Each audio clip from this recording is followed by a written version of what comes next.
Let me introduce Christina Stoltz to you. She graduated from Dartmouth in 2006.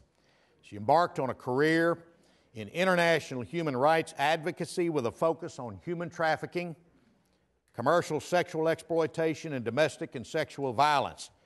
She has a truly remarkable story. I talked to her at length as my dinner partner last night at our table. After graduating from Dartmouth, spent a great deal of time in Russia, in Kyrgyzstan, Tajikistan, Uzbekistan, working on ways to fight against, help those who are oppressed by human trafficking, and with a particular focus on healing and working with the survivors and those who have been abused. She is applying this as an entrepreneur these days back in her hometown of Philadelphia. And so it's my pleasure to introduce Christina Stoltz, who has a fascinating story that she's going to tell you. Great. Thank you so much for, can everyone hear me? Is this on? Is this thing on? Do I get to do that now? Is this thing on? Thank you for that wonderful introduction. I slipped one of my slides into Greg's presentation to give you guys a little sneak peek of what's to come, because the tenor of my talk today is a little bit different, and I think Trevor's introduction and segue into what we're about to discuss couldn't have been better. So for that, I thank you very much. Before we start, I'll just have everyone take a big, deep breath, because we're going to shift gears pretty quickly, actually. So with that, let's begin. Let's talk trauma. August 15th, Maria disappeared. Many would argue she disappeared 5 years ago when her family first sold her into sex slavery to pay their debts. She was 11 years old, afraid and alone. Maria's 16 now. The legal system can't defend her. She's a foreign national who refuses to testify against her family. Women's centers can't support her because she's underage, and Children's Protective Services can't provide her with help because she's homeless. Maria was tired of broken promises. She vanished underground. Last week, Donna fled. For over 30 years, she lived in crack houses, prisons, and emergency shelters, bouncing from one state-sponsored program to the next on prostitution and solicitation charges. She worked really hard to get sober and to graduate from transitional housing. On the eve of her release, Donna's future was wide open. She climbed out the shelter window and returned to the street. She couldn't imagine a life unlike the one she'd always known. Today I'm here, though I wake up in a cold sweat most nights. My bloody vest, the unsympathetic nurse at the hospital, the condescending police officers, the frustration from colleagues who think I provoked it, and the frustration from friends who think I should just get over it. My loneliness is palpable. Maria, Donna, and I are your neighbors, your coworkers, and members of your community. Like you, we wish the world were a safer place. My name is Christina Stoltz. I'm a 2006 and 2007 Dartmouth alumna, and I'm honored to share with you today my passion for healing, for transcending trauma through movement, and for celebrating the strength and the power of our bodies and our communities. I am the founder and president of REQ.1 and Ploome, a synergistic nonprofit hybrid that I created to meet these goals. REQ.1 and Ploome are more than platforms to promote personal transformation and social change. REQ.1 is creative healing in action. A nonprofit organization, REQ.1 provides victim survivors of gender-based violence with safe and supportive outlets for physical activity, self-expression, and community connections. Ploome is intelligent fitness in action, a for-profit Pilates studio and movement arts boutique seeking B Corporation certification. Ploome combines exercise and educational outreach into a socially responsible and community-driven enterprise that offers direct, programmatic, and financial support to REQ.1. Together, REQ.1 and Ploome are setting a new standard for alternative outreach advocacy, both in the nonprofit sphere and the fitness industry. As a university educator, a victim advocate, and a trauma survivor, I intimately understand the complex connection between education, outreach, and direct service. My passion for healing through movement and art, and my dedication to improve current support systems for victims of violence stem not only from my own personal experiences of trauma, oh, and the mic kicks in, but also, and most importantly, from my recuperation through these healing modalities. In 2006, as a Dartmouth graduate, I embarked on a career in international human rights advocacy with a focus on human trafficking, commercial sexual exploitation, and domestic and sexual violence. With the support of my alma mater, the U.S. State Department, UNIFEM, international universities, and local crisis centers, I organized and facilitated community campaigns, educational programs, and artistic projects in the U.S., Russia, Kyrgyzstan, Tajikistan, and Uzbekistan to raise awareness on the issue of gender-based violence. While in Kyrgyzstan, I survived a brutal assault and an attempted abduction that left me feeling powerless. I was physically and psychologically broken. I was far from home, and I didn't have the resources that I needed to heal. As a community education coordinator and as a victim advocate in Bishkek, the Kyrgyz capital, I found support and understanding from the residents, not the staff, but from the residents of the crisis centers where I worked. My personal recuperation through fitness and my commitment to body studies inspired me to develop a creative healing program there for trauma survivors of bride kidnapping, human trafficking, and domestic and sexual violence.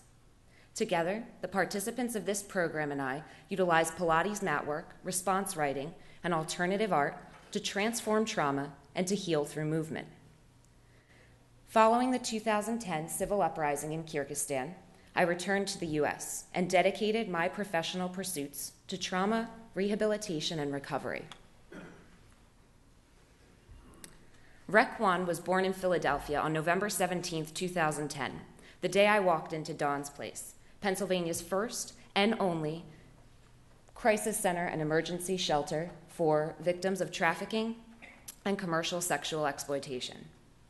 There, I convinced the two eccentric and flamboyant Sisters of St. Joseph who run the shelter to share my passion for self-care and for social advocacy. Linda is REQ.1's first and longest-standing client. Born into a supportive and financially stable family, Linda was bored by privilege and yearned for experience and excitement. She found herself hustling on the street at the age of 12, seeking love, attention, and affection from men who used her and her body for sex, drugs, and control. A meth addict and prostitute by 14, Linda bounced in and out. Linda bounced in and out of prison for over 20 years. There, she discovered she was HIV positive. Linda arrived at Dawn's Place at the age of 45, estranged from her family, homeless, and broke. Needless to say, Linda fought me and the REQ.1 program every step of the way, and why wouldn't she? How were 3 hours a week of Pilates and writing going to contribute in any real way to her personal recovery from years of sexual and psychological trauma? She vehemently protested every class. I mean, she cursed me out every time I came to Dawn's Place. Needless to say, she continued to sit in on our sessions for fear that she would miss something, like these victory kicks, repurposed track shoes that reflect the steps REQ.1 participants and I have taken towards trauma recovery. First, the women and I worked out in these used sneakers. Then, we painted them to show what healing looks like for each of us. And finally, we wrote a poem to capture the project's meaning, inscribed on the side of our shoes, as you can see right here. It starts with the steps and moves forward with understanding. Each new footprint takes courage and carries us into tomorrow. We stuffed our kicks with flowers as a reminder that the process of healing is long but beautiful. So, after 3 months of dogged resistance, Linda grabbed her mat and journal and opened herself up to the power of healing through movement and art. Although she graduated from Dawn's Place in July 2011, Linda remains committed to her REQ.1 program. She earmarks a chunk of her monthly savings to travel 40 minutes each way by bus to experience REQ.1. Her T-cell counts are higher than they have ever been. Her depression and anxiety have dramatically reduced, and she's begun to rekindle her relationship with her family. Joseph Pilates once famously remarked that physical fitness is the first requisite of happiness.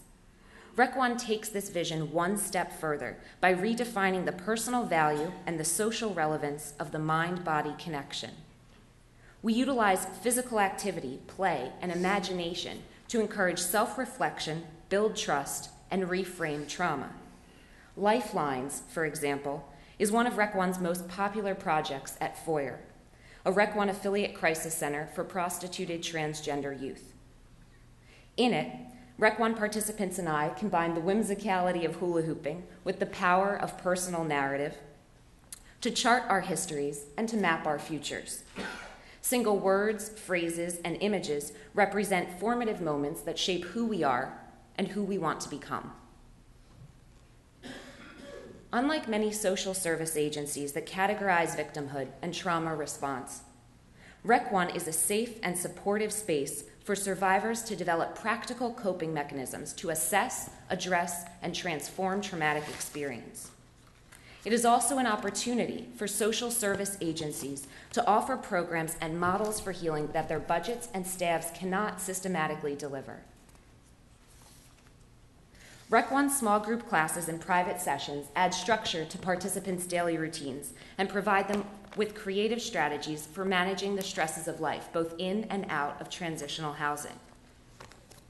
REQ.1 takes a community-driven approach to self-care, empowering its participants to reach their goals and to support one another.